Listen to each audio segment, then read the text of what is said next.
Assalamualaikum dan selamat sejahtera semua.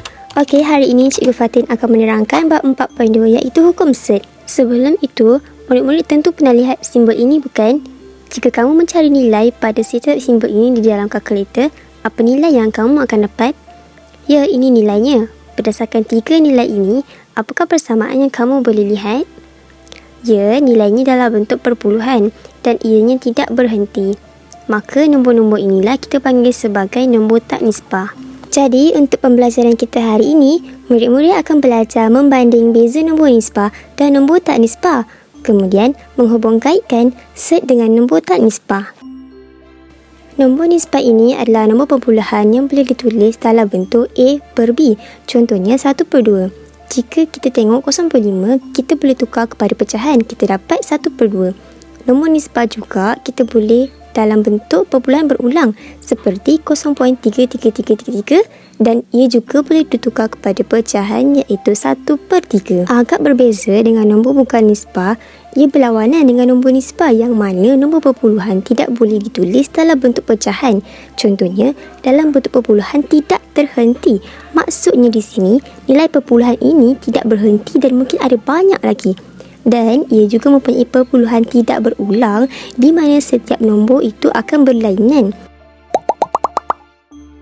Mari kita belajar cara untuk menukarkan perpuluhan berulang kepada pecahan. Jom tengok contoh pertama. Kita ada 0.676767... Perhatikan nombornya berulang. Bermaksud ini adalah nombor nisbah yang kita dah belajar tadi. Pertama sekali, kita perlu anggap n ini sebagai perpuluhan berulang. Kemudian, dari n itu, perpuluhan itu kamu perlu darabkan dengan integer sesuai. Contohnya, kita darabkan dengan 100 untuk kita hapuskan bahagian perpuluhan panjang-panjang ni. Jadi, kenapa kita darab 100? Sebab di sini ada 2 nombor yang berulang. Macam mana pula kalau ada 3 nombor berulang? Okey, perhatikan soalan B. Jadi, kalau kita nampak soalan macam ni, kita perlu darabkan dengan 1000 sebab ada 3 yang berulang. Mari kita sambung selesaikan soalan tadi. Selepas kamu darabkan kedua-dua belah ini dengan 100, kamu akan dapat ini persamaan yang pertama dan ini yang kedua. Kemudian, tolakkan dua persamaan ini untuk kita dapatkan hasil nilai n.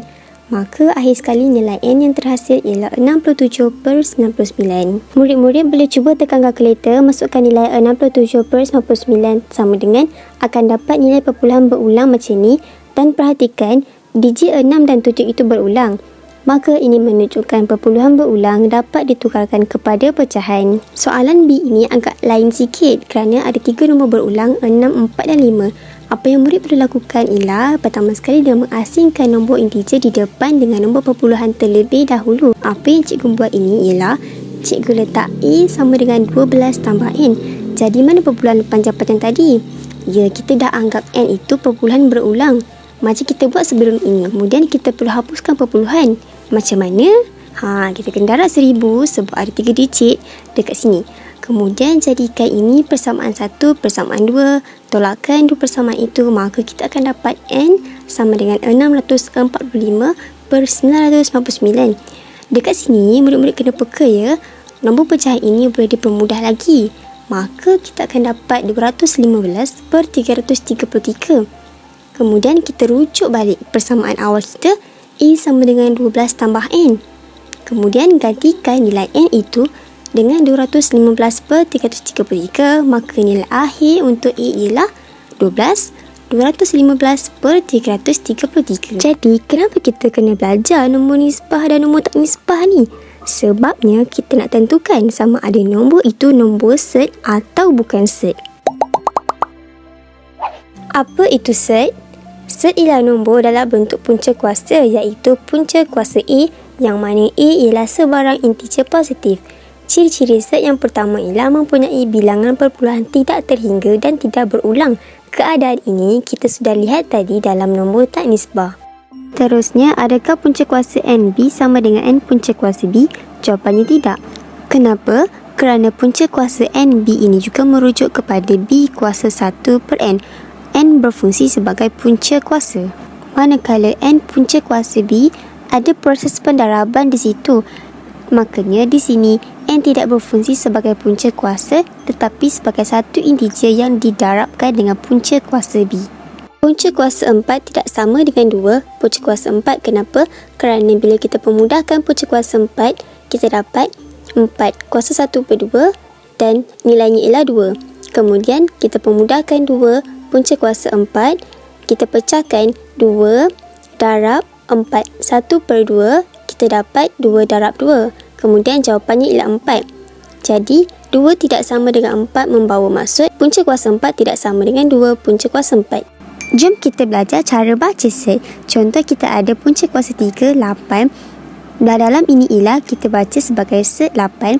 3 di luar ini ialah peringkat 3. Mari kita tengok contoh lain. Contohnya kita ada punca kuasa 5, 125. 125 itu ialah kita baca sebagai set 125. Manakala di luar ini ialah peringkat 5. Dalam topik ini, tidak semua nombor punca kuasa ialah set. Sebagai contoh, punca kuasa 4, kita boleh memudahkan dan menghasilkan nilai integer. Untuk nombor set pula, punca kuasa 2 tidak boleh dipermudah lagi dan akan dapat nilai dalam bentuk perpuluhan. Contohnya, punca kuasa 4, 16 per 64, boleh menghasilkan nilai perpuluhan tidak berulang. Ini menunjukkan nombor set atau suatu nombor tak nisbah.